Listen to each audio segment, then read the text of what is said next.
Hi, so today I would like to talk to you about creative inspiration, where it comes from, and what could you possibly do with it when it happens to arrive on your doorstep.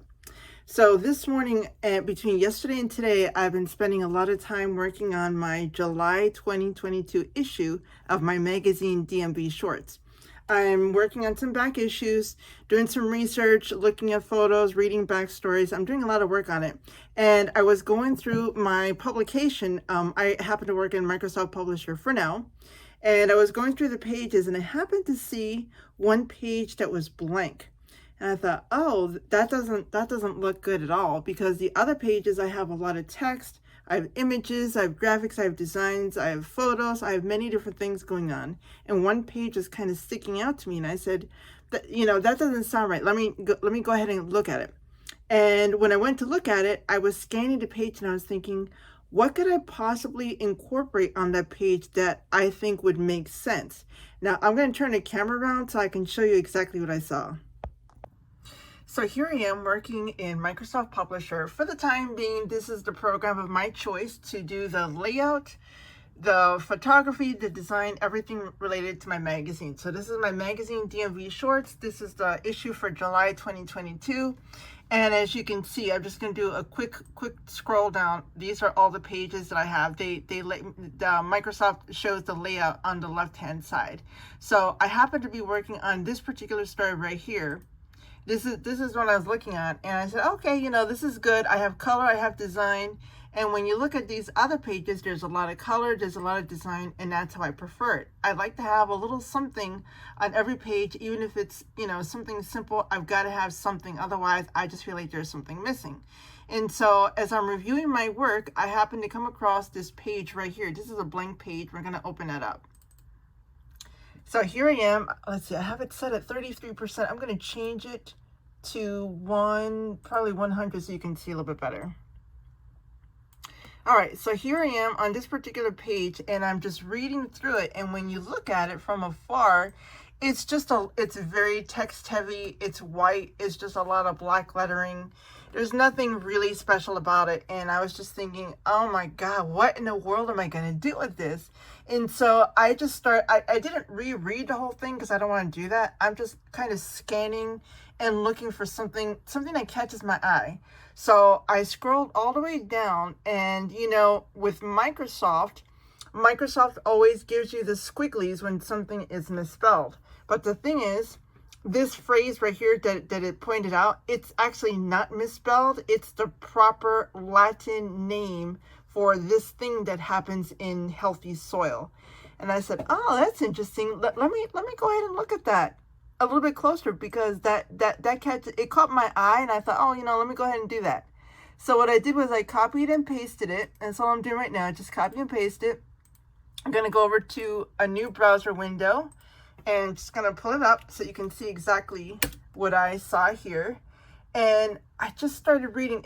I just did a very simple internet search. I use Bing as my search engine of preference. And here's a Wikipedia entry right here. So take a look at this. Mycobacterium vaccae is a non-pathogenic, etc., etc., etc. All this stuff down here. And now look at the thing that kind of caught my eye.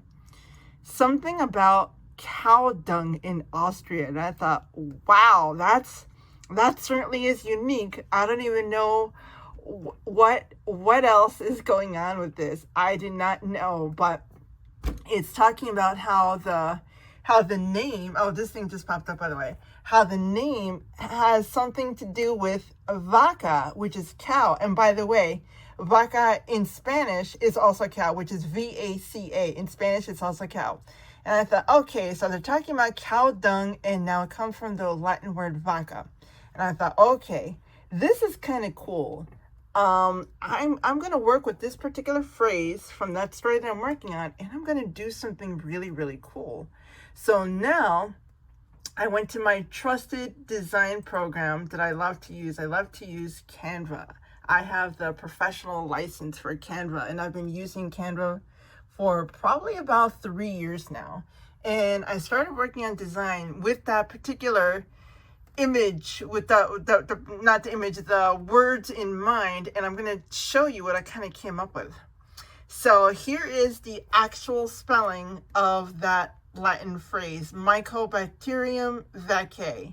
And I'm going to explain what that means when I'm putting in this story. But what was interesting is that this particular phrase inspired me to be creative this morning, because I had no idea that I was going to do this. And it kind of excited me because it all happened because I happened to have this blank page here, this blank page, white page. It was just so boring to me. I just felt like I needed something. And when Microsoft decided to give me the squigglies on this particular phrase and I looked it up, I thought, oh my God.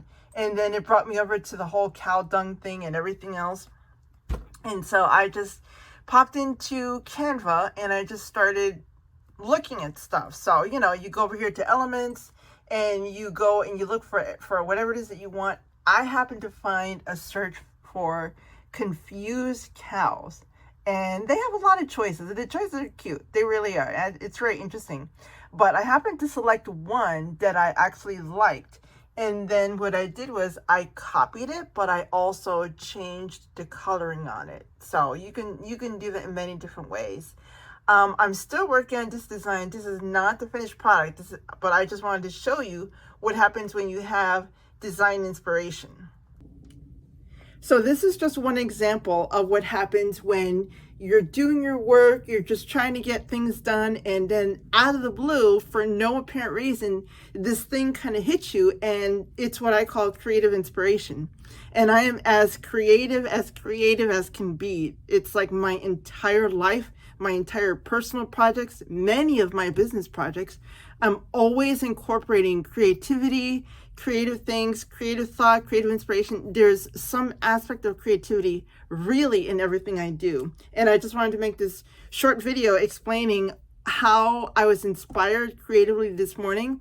I didn't, start out saying, oh, I have to create this funky cow image. No, it doesn't come like that. When I get creatively inspired by something that I'm working on, it's always because I'm trying to do one thing, but then out of left field, like a spaceship from Mars or whatever, this crazy notion just comes to me and I follow up on it. And I'm confident that many people can get creative ideas and thoughts all the time.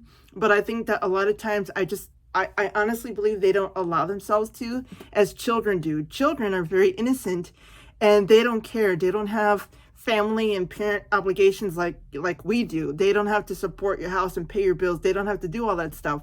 All they have to do is be a kid. So when you're a kid, you have this sweet innocence and all you want to do is experiment. I encourage all of you watching this video, even if you're a kid, then you're doing great. If you're not a kid and you struggle thinking about creative inspiration, I encourage you and I challenge you to do everything that you normally do, but then try to allow yourself some freedom of expression, some freedom of thought. Just try to allow yourself as much as your job or your personal life allows it to. Try to just don't be bogged down by rules and restrictions and everything. There's so many limitations in life. Try to say, you know what, I'm going to do this particular project and I'm going to see where it takes me.